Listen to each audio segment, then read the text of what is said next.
So hello everyone, आज हम पढ़ेंगे रीतिकाल।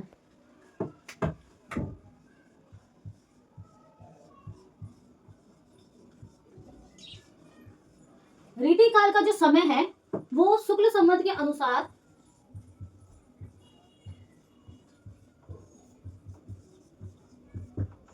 सत्रह से 1900 है और 1643 से लेकर 1843 भी माना जाता है। तो रीतिकाल का जो समय है वो 1643 से लेकर 1843 है। उस समय जो है शाहजहां का दौर था, मुगल वंश का दौर था। मुगल वंश का दौर था और शाहजहां का दौर था। शाहजहां जो है मुगल वंश में आ जाएंगे, ठीक है। शाहजहां का तो जब रीतिकाल का जो समय है वो 1643 से लेकर 1843 है और उस समय जो है मुगल वंश का दौर था। शाहजहां के कला के स्थापत्य कला का स्वर्ण काल था और रीतिकाल का उदय तब हुआ जब सत्ता का जो केंद्र था वो मुगल थे और मुगलों के अधीन जो है ये छोटे छोटे रजवाड़े थे, क्योंकि जब सत्ता का केंद्र मुगल थी तो छोटे छोटे रजवाड़े इनके अधीन थे। इन रजवाड़ों पर मुगलों का नियंत्रण था, सामंत इनके अधीन थे, रजवाड़े इनके अधीन थे। प्राय युद्ध नहीं हो रहे थे, लेकिन सत्ता का जो चरित्र था शोषण पर आधारित था और पूरे भारत में जो है मुगल वंश का दौर था। जैसे हम देखेंगे कि राजपूतों का समय था। राजपूत ये सत्ता शक्तिशाली सत्ता थी, एक ये शक्तिशाली सत्ता थी।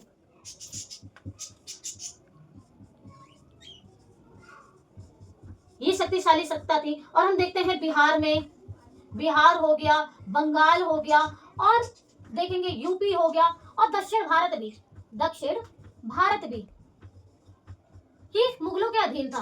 पूरे भारत पर मुगलों का नियंत्रण था और इसलिए प्राय युद्ध नहीं होते थे। सामंत, लेकिन जो सामंत थे वे अपने राज्यों को चला रहे थे। इन मुगलों में एक बहुत बड़ी खासियत थी। इनकी खासियत ये थी कि इन्होंने अपने अधीन सत्ता से कहा, आप हमें निश्चित मात्रा में टैक्स दीजिए और स्वतंत्र रहिए। ये जो दौर था सामंत का, वो क्या करते थे, क्योंकि काम युद्ध तो हो नहीं रहा था, तो उन्होंने दरबारी लगाना शुरू किया। दरबारियों का विकास का चलन शुरू हुआ। अब इस दरबारीपन में जो दो चीज संभव थी, एक था श्रृंगार, दूसरा था वीरता। तो जो ये रीतिकाल का दौर था उसमें प्राय युद्ध तो हो नहीं रहे थे, जैसे कि मैंने आपको बताया, और इन सामंतों के पास कोई काम भी नहीं था। तो इन्होंने क्या किया, इन्होंने अपने दरबार में उन कवियों को लेकर आए, कवियों को रखा और उन कवियों से अपनी वीरता का गान करवाया। अपनी वीरता का गान करवाने के साथ साथ इन्होंने श्रृंगार परक काव्य भी लिखवाए, कविताएं भी लिखवाई। अब हम देखेंगे कि रीतिकालीन की सामाजिक परिस्थिति क्या थी, सामाजिक राजनीतिक परिस्थिति क्या थी। तो रीतिकालीन की जो सामाजिक राजनीतिक परिस्थिति थी वो सामंतवादी प्रवृत्ति की थी। ये सामंत कौन थे आखिर? ये सामंत जो थे वे भूमि के मालिक होते थे। इनकी भूमि पर किसान काम करते थे। किसानों के पास भूमि नहीं होती थी और किसानों का ये शोषण करते थे, खूब शोषण करते थे। किसान जो थे इनकी भूमि पर दिन रात कड़ी मेहनत करते थे और अपने मेहनत का एक बहुत बड़ा भाग जो है वे किसान इनसे लेते थे, यानी मजदूरी करवाते थे और मजदूरी करवा के और बिना कुछ काम किए बैठे बैठे अमीर होते थे। बिना परिश्रम करे बैठे बैठे जो सामंत थे वो अमीर होते चले जाते थे। ये इन अमीर किंतु श्रमहीन वर्ग में जब काम करने के लिए कुछ नहीं था तो रुचि की भावना स्वाभाविक थी। रुचियों का आना मन में स्वाभाविक था और वो रुचि जो आई वे काव्य शास्त्र ग्रंथों का अध्ययन करने के लिए आए, वो भी संस्कृत में, संस्कृत काव्य ग्रंथों का। तो अब संस्कृत काव्य ग्रंथों के लिए जो है ज्ञान होना चाहिए, धैर्य होना चाहिए और योग्य होना चाहिए। तो सामंत जो थे वो उनको आता नहीं था, तो उन्होंने क्या किया, उन्होंने अपने दरबार में आचार्य कवि को रखा और उन आचार्य कवि से कहा कि आप जो है इन संस्कृत काव्य को ब्रज भाषा में अनुवाद करो, वो भी उदाहरण शैली में, उदाहरण लक्षणों के साथ। और आगे चलकर यही जो है लक्षण काव्य ग्रंथ परंपरा कहलाई। इसको हम रीति काव्य परंपरा भी कहते हैं, रीति काव्य परंपरा भी कहलाई गई है। तो हम देखते हैं इसमें जो दूसरी विशेषता हम देखते हैं कि श्रृंगार और वीरता की, ये जो सामंत थे, सामंत और आम आदमियों को काव्य का गान देने के लिए इन्होंने क्या किया, ब्रज भाषा में संस्कृत भाषा के काव्य ग्रंथों का अनुवाद किया।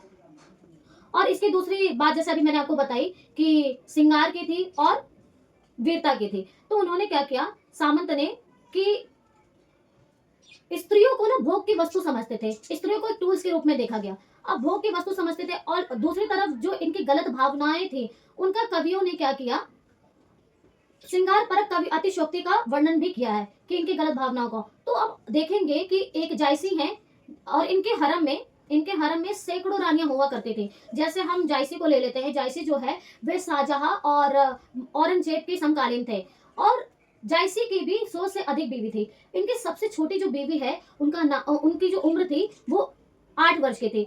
उनके प्रेम में ये इतने मतलब मूर्छित हो गए कि विरह में चले गए, अपना पूरा राजपाट ही छोड़ दिया। अब जब राजपाट छोड़ दिया, अपनी जिम्मेदारियों को नहीं देखा, और इनको उस मूर्छित से जगाना जो था बहुत ही मुश्किल काम था। तो इनके दरबार में बिहारी थे। बिहारी ने हिम्मत करके एक दोहा लिखा।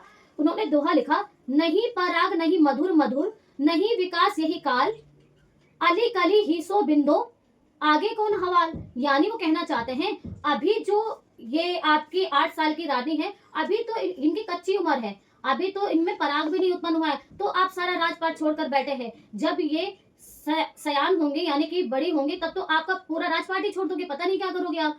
तो जब ये दोहा उन्होंने लिखा बिहारी जी ने, तब उन्होंने जो जायसी थे तब उनको थोड़ा समझ में आया और फिर अपना राजपाट संभालने लगे।